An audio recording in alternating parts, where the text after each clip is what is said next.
I recently had the opportunity to sit down and have a chat with Maria Lobato of Lumu Technologies. Lumu Technologies is a Miami based cybersecurity startup that is Series A funded and is actually part of the SoftBank portfolio. So I sat down with her, I had a few questions, and here's how it went. Is all this hype about Miami being this, growing tech hub? Is all that true? For sure. I think what you see here is a lot of founders and a big draw to the city. And I think the what it creates it's an ecosystem, right? Like a founder is going to need lawyers, accountants, realtors. It's going to need HR. It's still a business, right? So I think definitely we're seeing a lot of that. We're seeing just kind of this innovation, this community of innovators trying to come up with solutions that you need, that I need in my life, that businesses need. So I think it's definitely an exciting time for Miami. I think it's the cultivation of a lot that has been happening for a lot of years with maybe organizations like Terramark, like Bright Star, pioneering that movement, and really now just everybody embracing what the city has to offer in terms of weather, in terms of geography, easy access to so many parts of the world. So I do think it's real. It is because we see it. I think and I think we'll be seeing a lot more of that in the next couple of years for sure. Awesome. Well, I'm glad that we're in Miami because yes, the weather is nice. Now we're approaching summer. It's going to be nice going to the beach. I can understand why startups. People want to live here.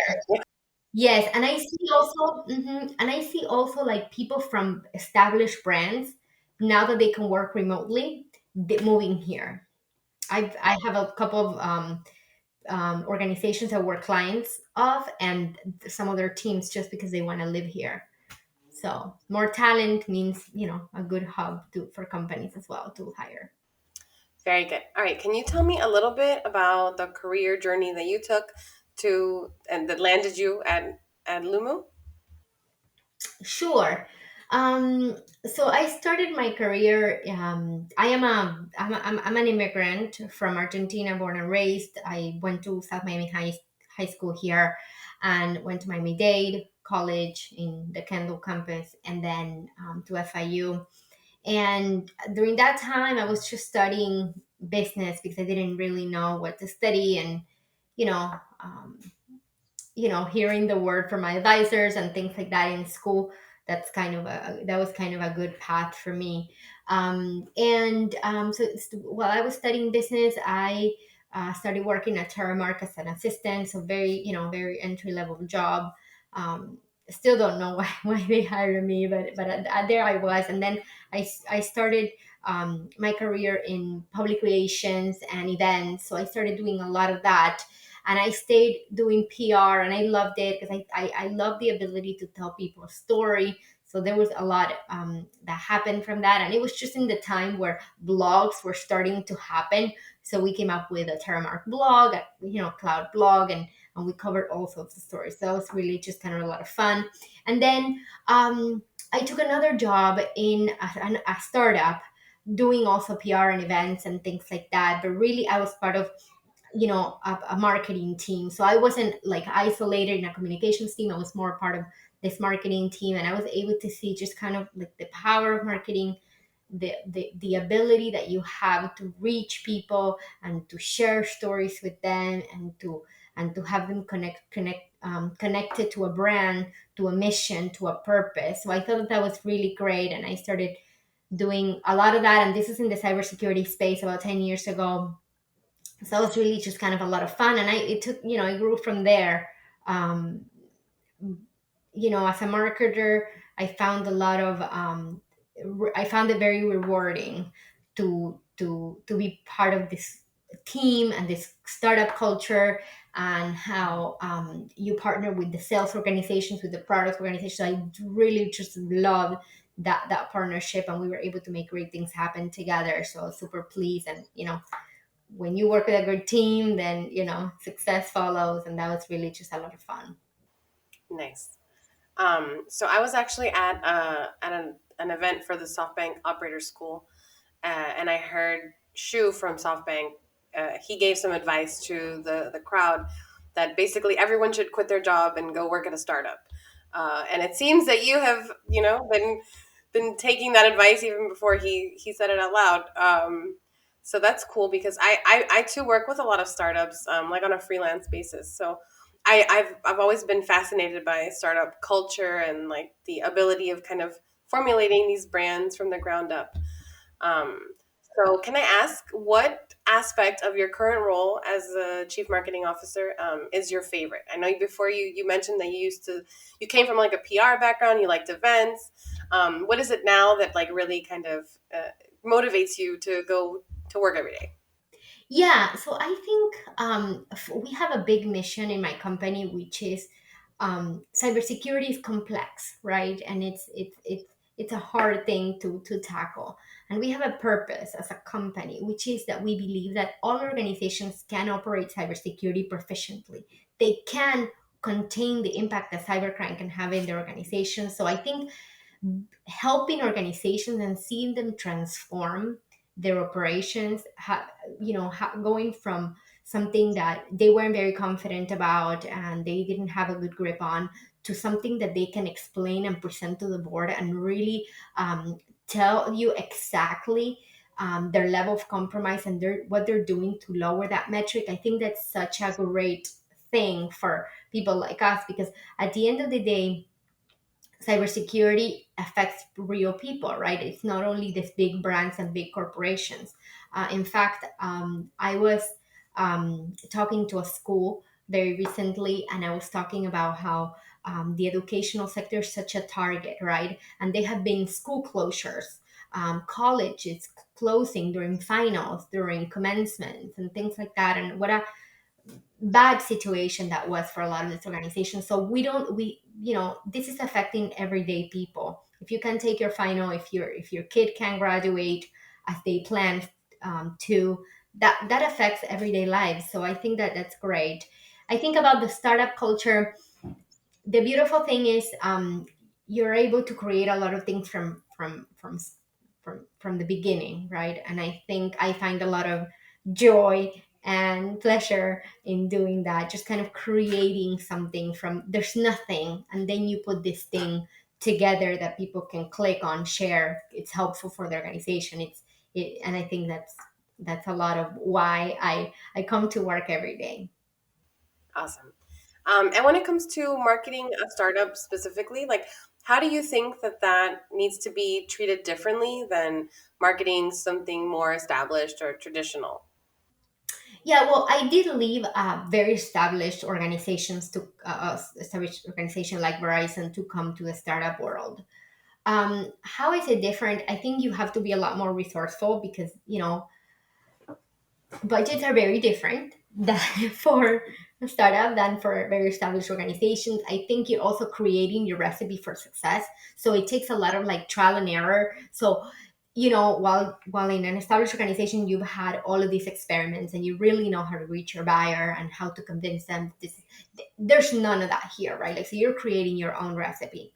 I think it's just a lot of fun. You have to be okay with something's not working. You have to be okay with that, and you also have to be pay a lot of attention to the things that are working and how do you amplify and maximize that.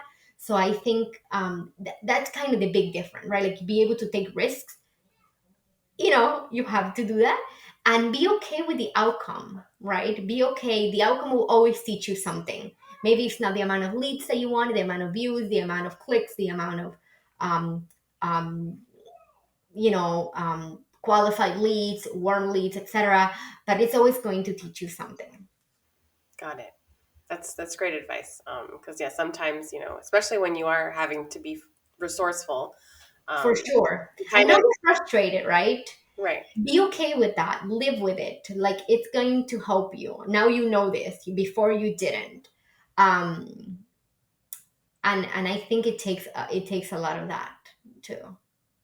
Okay, so speaking of these kinds of metrics that you can or cannot hit, if you had to pick just one, I know that there's thousands out there, but if you had to pick just one to be like the gauge of success, which one do you think would be the most, I guess, intuitive?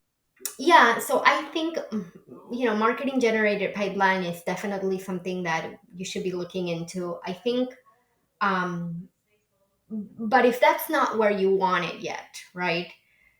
What we say at Lumo is if we don't have what we want in like the outcome that we want, then we measure the process.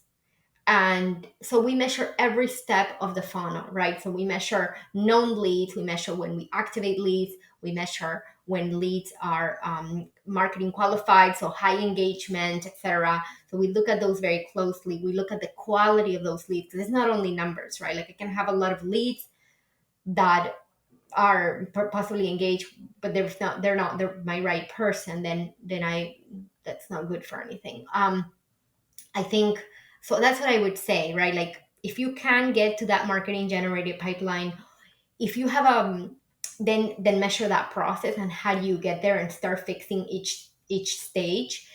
If you can't, if that's where you want it to, then think about how can you amplify that. But if you have that visibility, that's important. If you're in a company that's more like product led, Lumu is product led company, so we have a freemium model, so that's a very clear indicator of buyer intent, etc. So we do measure that closely and the engagement that people are having with the product. But at the end of the day, marketing is a we're here to support sales, to enable sales, the sales team. So I think partnering with them and really being in close to them and understanding what they go through, challenges, etc., is so incredibly important. I think there's no relationship more important that for a marketer than that partnership with a sales team.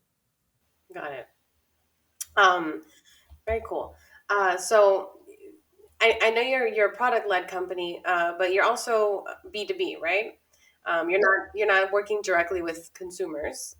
Your customers are the ones that are dealing directly with consumer data and stuff like that. As a B2B company, which channels are the most important for engaging your target audience? So I can't tell you one channel because I think the key is multi-channel, because we are dealing with an individual, whether you are B2B or B2C. You're still human. We still sell to somebody who's a person, and that person's making a decision, right? And right now, humans were very distracted. So that's something to keep in mind. So we need to have a multi channel approach. What does that mean? That means email, that means video, that means a different amount, different formats of content that we want to get to you and reach out to you with. That means in some cases, text messages, or understanding whether your buyer is open to that or not. If you have that information, all of this with the proper obviously consent, right? um, through social media. So you do need to have a little bit of that multi-channel approach. I can't tell you there's one thing that works. I think what's working for me, emails working, ads are working, social media is working, videos definitely working. But I think it's not about that one thing. It's about having a combination of an open communication with your buyer, with your prospects, um, depending on where they are. So for example, the 2 p.m., 5 p.m., that for my particular buyer is good in LinkedIn and things like that. That's when they check social media. During the day, early morning is better for email. So there are different techniques that you can try, depending on the buyer. But for B2B marketers, what I would say is you're still reaching a human. Understand how they behave.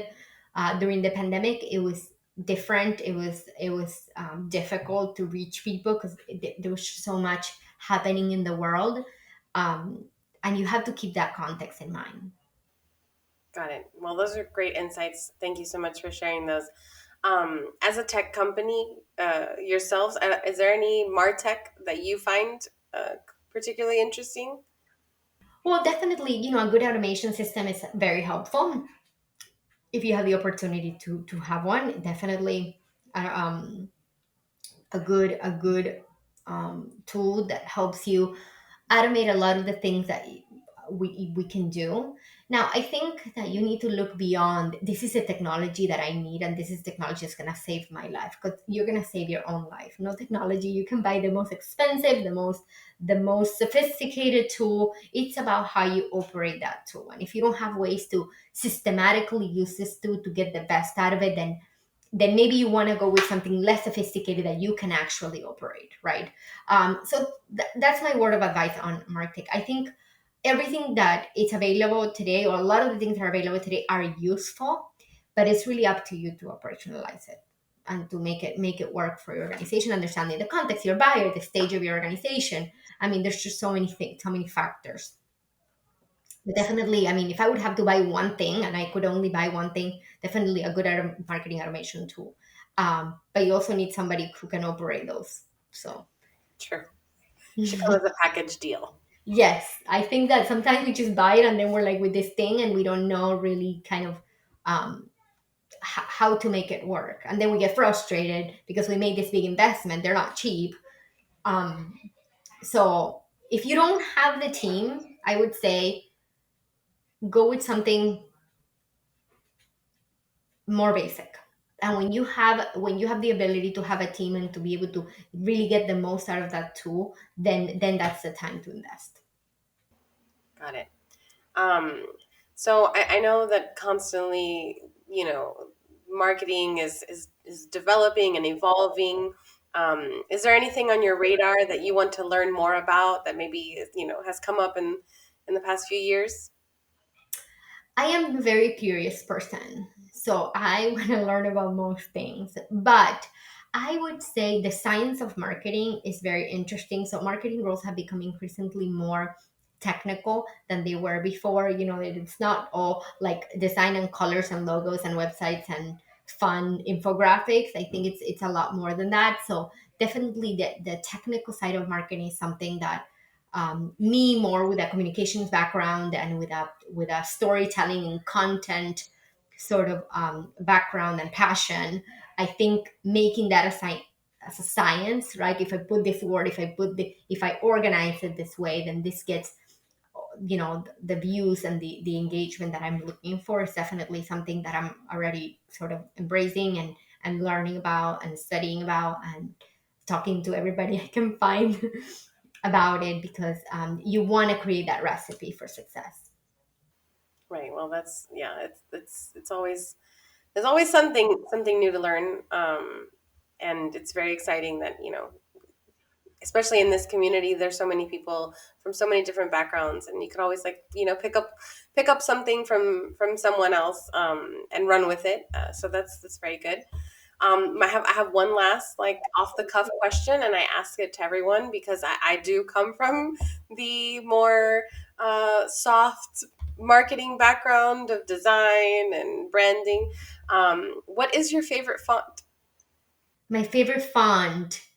My team would tell me that Roboto would be my favorite font right now. We use a lot of Roboto and Montserrat, and that those are kind of where we. I prefer always like a thinner font.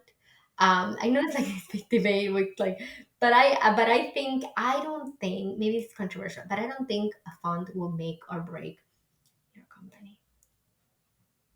I think You don't have to whisper it.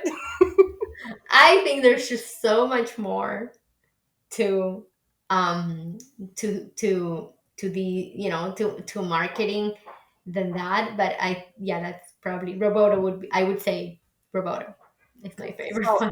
Solid I have choice. to choose one.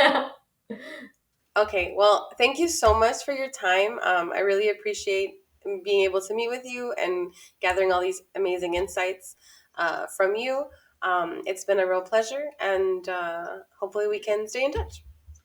Awesome, thank you, Mia, I appreciate it.